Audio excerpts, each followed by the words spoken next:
Bonjour les amis, j'espère que vous vous portez super bien. Ici Atrak Ahmad Trading Academy.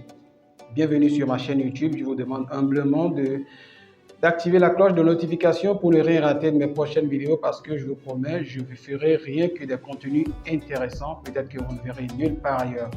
Alors aujourd'hui, nous allons parler de quelque chose de très important. Il s'agira d'une bougie. Nous allons parler toujours des bougies, spécialement de la bougie appelée, peut-être vous l'aurez déjà entendu parler, vous aurez entendu parler déjà de cette bougie, du fameux bougie Marie Bozo. Alors en trading, vous savez, il est important de maîtriser les bougies et le message que transmet chaque bougie, chaque fois que ça apparaît, que ça s'ouvre et que ça se ferme, à chaque fois qu'on retrouve ça sur le marché, ce que ça veut dire, la probabilité qui se cache derrière cela, il est important de les maîtriser. Alors, nous distinguons toute une liste,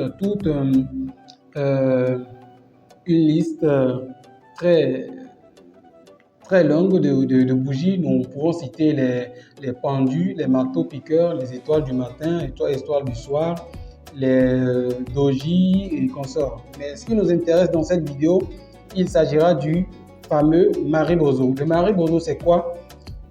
Notez que le Marie Bozo, c'est toute bougie sans mèche, ni une mèche inférieure, ni une mèche supérieure. D'accord? Bon, il est peut-être permis d'avoir juste une petite mèche insignifiante.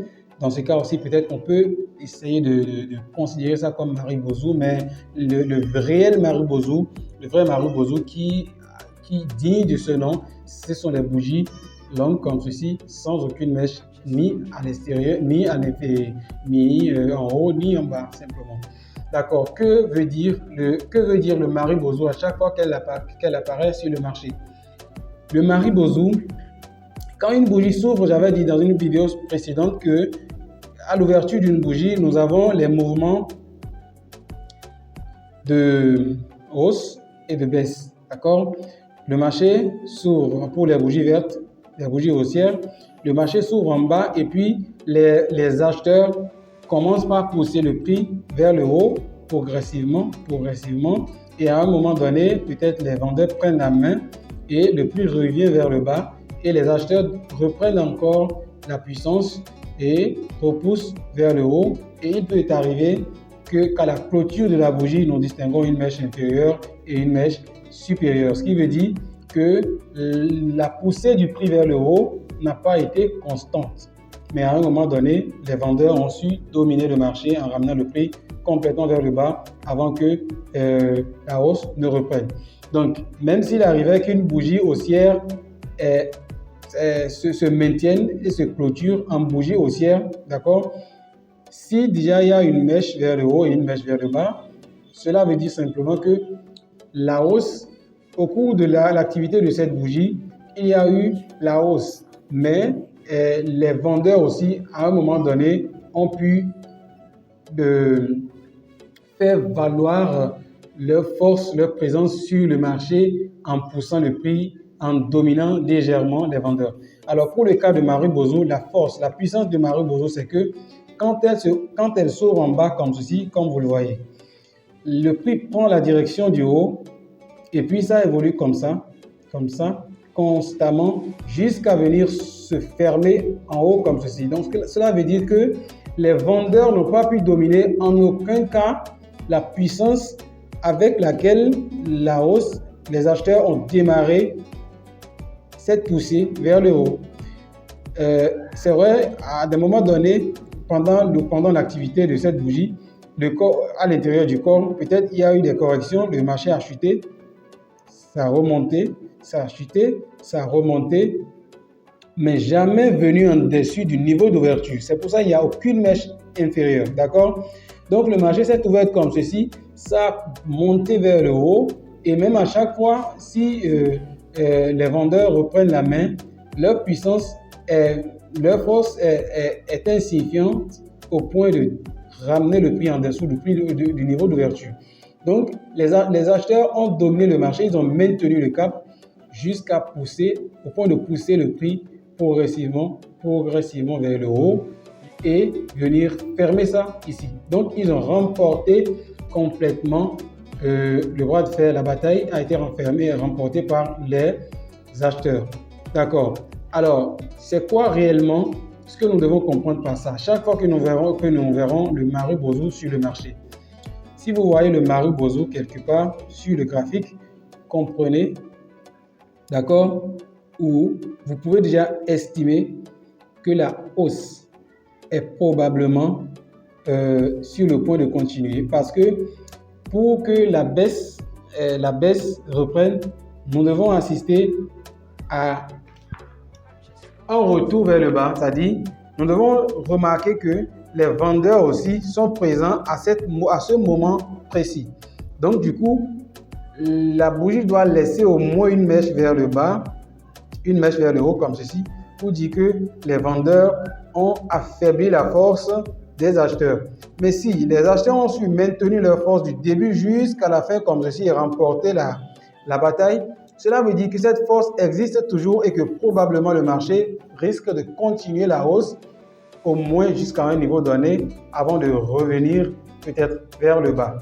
D'accord? Il est la probabilité que après la fermeture de cette bougie, la prochaine qui s'ouvrira revienne en bas comme ceci est très faible. Donc, celle qui est forte est que le marché va continuer la hausse. Alors, nous allons prendre un exemple palpable sur le graphique pour voir si nous pouvons en avoir. Vous savez, en trading, rien n'est sûr, mais plutôt tout est basé sur la probabilité. Ce qui marche le plus, c'est-à-dire le meilleur trader, c'est celui qui distingue les plus fortes probabilités. Alors, je viens d'expliquer le Marubozu. Regardons si le Marubozu a joué son rôle à ce niveau. Oh, ok, voilà le Marubozu ici. Je viens de repérer un Marubozu. Excusez-moi, ma flèche là m'embête. D'accord? Alors voilà un Marubozu haussier. Nous avons ici un Marubozu haussier. D'accord? Ceci est un Marubozu haussier. C'est une bougie qui n'a ni mèche vers le bas, ni mèche vers le haut. C'est une bougie haussière complètement pleine. Elle n'est constituée qu'uniquement du corps. D'accord? Et comme je viens de l'expliquer tout à l'heure, le prix et la bougie s'est ouverte ici et puis les acheteurs ont dominé le marché du début jusqu'à la fin et jusqu'à la fin de la bougie. La bougie, après s'être clôturée ici, alors je vous laisse observer le marché et voir ce qui s'est passé. D'accord? J'avais parlé de la probabilité que la hausse continue. Et j'espère que vous avez déjà commencé par remarquer avec moi que à la fermeture de cette bougie haussière, c'est ce qui s'est passé réellement. C'est ce qui s'est passé exactement. D'accord? Le marché a fait un truc comme ceci. Ça a continué. Et voilà. Oh, ok. Voilà. Après la fermeture de cette bougie, de ce Marubozu, le marché a continué la hausse.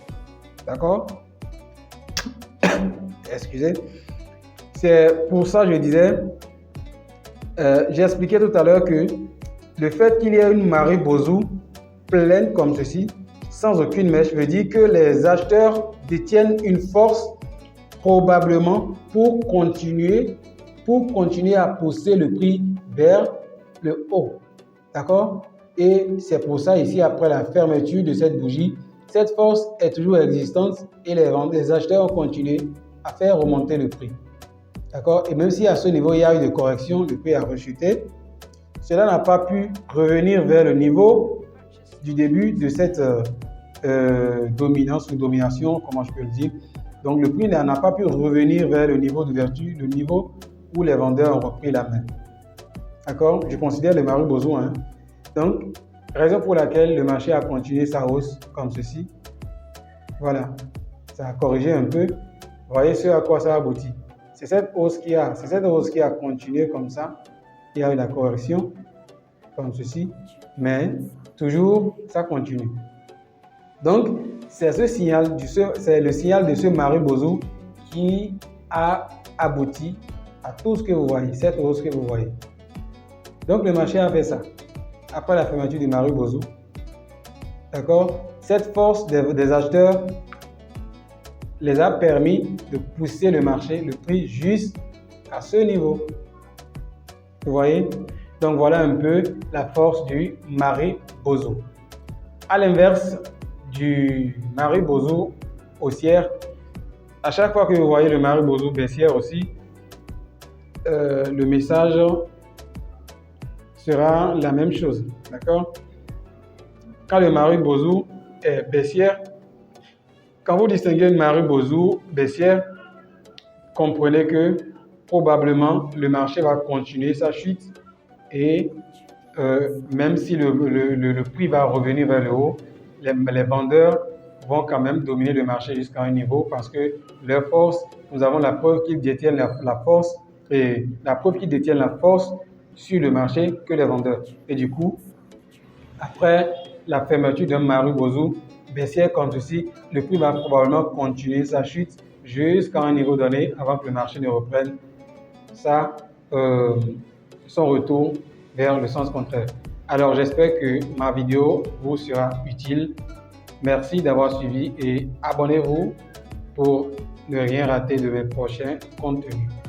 Merci et à plus.